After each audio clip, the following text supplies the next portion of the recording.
We have got a banger in the bantamweight division come Saturday night at UFC 250. Aljamain Sterling taking on Cory Sandhagen, number 2 against number 4. And really, it could be for number 1 when it's all said and done. Cory Sandhagen, kind enough to take some time to join us now. Cory, I know these are just bizarre times we've all been living in the last 3 months per se here. How has it been for you out there in Denver to stay focused, stay trained, and ready for what is the biggest night of your life come Saturday night? Um, I mean, man, it's hard to kind of like not have your whole energy zapped from kind of everything that's going on. I'll be honest about that. I think it's very draining. Uh, but other than that, man, like I don't have to work right now. I don't have to teach right now.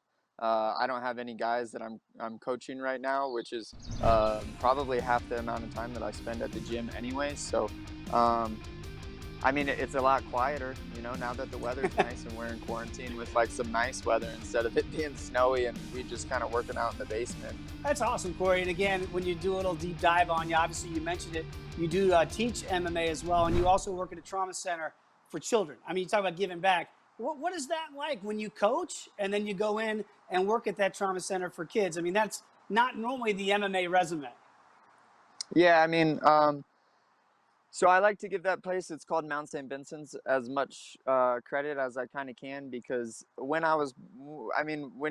if you want to be a fighter, you got to be broke for a few years, and I was Yeah. broke for a few years there, and Mount St. Vincent's gave me the ability to work whenever I wanted, really, so I'm not there as much. Like, I haven't been there this whole quarantine because I understand that if I have the coronavirus, then I can't fight. So I'm just trying to limit as many people that I can be around as possible. But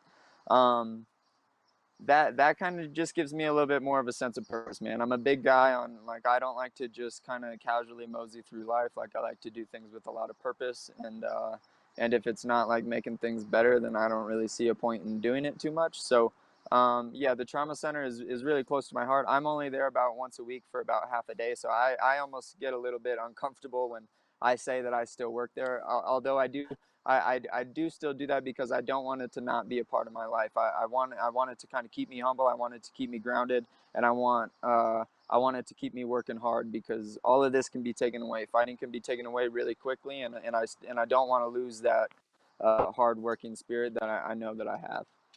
If I had a hat on, I'd tip it to you. That's pretty awesome. I do want to ask about PEDs in sports because, I talk about this any platform I have, Cory, and I always talk about baseball. And, they seem to chastise these guys in baseball for breaking records. You've been very outspoken about PEDs in combat sports and certainly in mixed martial arts. Tell the people what your stance is on that, because I find it refreshing that you want to keep this sport clean at all costs. Yeah, I mean, I'm doing right now a pilot for USADA, who is the anti-doping agency of the UFC. I'm doing a voluntary pilot for them right now, where they're calling me and kind of doing their testing virtually. So, I mean, I've been doing that, but for me, man, it's like I just don't like it. Like, obviously, like, you shouldn't be doing that stuff. Like, I think that cheating is really low, and if you're gonna try to give yourself an advantage over someone else in an illegal way, then, like, that's not cool. It's your problem to deal with if that's how you feel. But I'm very against it, and I like to know that when I'm going into the cage, I'm being safe. All right, let's talk about Aljamain Sterling, your opponent on Saturday night here. You're coming in, and obviously, as we mentioned off the top, undefeated still in the UFC. And Cory, what kind of strikes me when I look at your fighting style, man, you can finish cats with power if you want to stand and trade, or I can submit you if you want to go down to the ground. Does that confidence, knowing that you can get it done either way, when you look at Aljo Saturday night, you say, hey, how do you want to fight because you're comfortable either way? Yeah, definitely. I mean, I always have a plan A, B, C, D, and E, that's why I think what makes me good is that I just know more, I just know a lot of techniques. I know, I just know more. And that brings me a lot of confidence, because in this day and age of MMA, it's not just who's going to be the bigger, more athletic, harder hitting guy. Like, we're past the days of you can be a purple belt in jiu-jitsu and go out and submit a bunch of guys. We're past those days. We're in a different age, and now it's more about how much knowledge do you have versus the other person.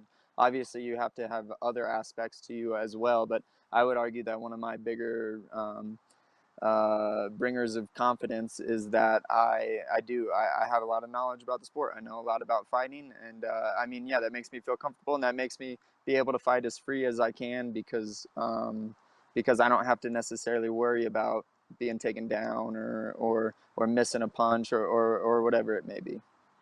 Cory, I do look at it here, and I feel like, not that you've flown below the radar in the division. Certainly, everybody in the bantamweight division is on notice. They know who you are, but maybe not nationally and globally yet as to how good you are in this bantamweight division. I know you said, look, you're all going to learn out there because you already know. Is that what Aljo is going to learn Saturday night? Just how good Cory Sandhagen is? Yeah, I love that where there's I don't know how many bantamweights, but there's 3 on the main card. So I love that I get to be compared just back to back to back to these guys, where all of their fans are going to be watching me. All like I think I can steal a lot of fans tonight. I can make people kind of sway their decision making skills on whether or not who they think the next should be. Not that that matters that much, but I'm really excited for it to be kind of me showing up, and me showing out, and me having this kind of like performance where I get to just be right back to back to back to all of these guys, and I get to hopefully show that I'm the best guy out of all of them. I mean, you have to admit, right? He's got a heck of a nickname in the Funk Master. Now, you've been known to go by Sandman, but I get the sense, are you a nickname guy, Cory? Is it like, hey, you call me whatever you want to call me, doesn't make a difference? I don't care.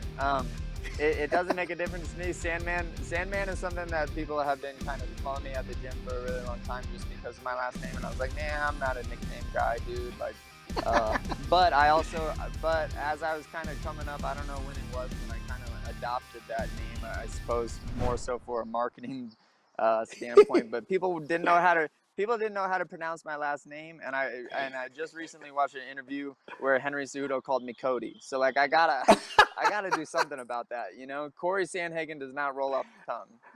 No, but you're right. You can come out to like Metallica's Enter Sandman, right? And maybe you get Metallica and the boys behind you. You can market this thing. Yeah, that is true, but I'm not a Metallica guy though, man. So I don't know. I'm not gonna do that this fight, but I'm gonna keep it on the back burner, and maybe we'll run that in future fights. Well, we can't wait to see what you come out to. We can't wait to see the fight come Saturday night. Cory Sandhagen taking on Aljamain Sterling. It will be a banger in the bantamweight division. Cory, safe travels, man. We really appreciate taking the time, and we'll see you in fight night on Saturday night.